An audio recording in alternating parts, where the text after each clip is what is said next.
Hello boys and girls, welcome back. இன்னைக்கு நம்ம இந்த வீடியோவில் பார்க்கக்கூடியது கேட்கிறதா என்று என் குரல் என்ற உரைநடையிலிருந்து லாஸ்ட்டாக இருக்கக்கூடிய 5th 5 மார்க் கொஷின். இதுக்கு முன்னாடி 4 5 மார்க் கொஷின் போஸ்ட் பண்ணியிருக்கேன். ஷார்ட்ஸில் ஹிண்ட்ஸ் கொடுத்துருக்கேன். அது இல்லாமல் வீடியோ லிங்க்கும் மெயின் வீடியோ எக்ஸ்பேண்டட் வீடியோ லிங்க்கும் நான் கொடுத்துருக்கேன். நம்ம சேனலை தொடர்ந்து பார்க்குறவங்களா இருந்தால் நேரம் பார்த்துருப்பீங்க. இது வந்து 5th கொஷினுக்கான ஷார்ட் நோட்ஸ் ஞாபகம் வச்சுக்கோங்க, ஓகேவா?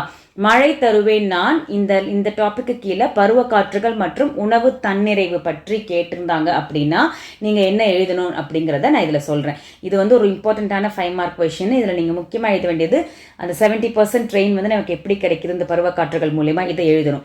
ஸோ இந்த ஷார்ட் வீடியோவில் நான் என்னென்ன பாயிண்ட் அப்படிங்கிற ஹிண்ட்டை மட்டும் கொடுத்துருக்கேன். மெயின் வீடியோ லிங்க் இதோட டைட்டிலுக்கு ஜஸ்ட் அபவ் கொடுத்துருக்கேன். நீங்கள் எக்ஸ்பேண்டட் ஃபார்ம் வேணும்னா நீங்கள் அங்கே போய் பாரு.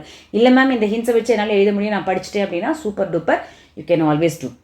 ஓகேவா? ஸோ மழை தருவேன் நான் இதில் வந்து எதை பற்றி நம்ம எழுதணும்? பருவ காற்றுகள், வேளாண்மை, உணவு தன்னிறைவு, இதை பற்றியெல்லாம் நம்ம எக்ஸ்பிளைன் பண்ணணும்.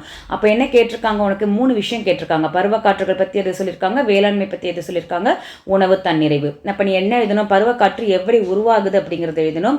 அது இல்லாமல் தென்மேற்கு பருவக்காற்றை பற்றி எக்ஸ்பிளைன் பண்ணி எழுதணும்.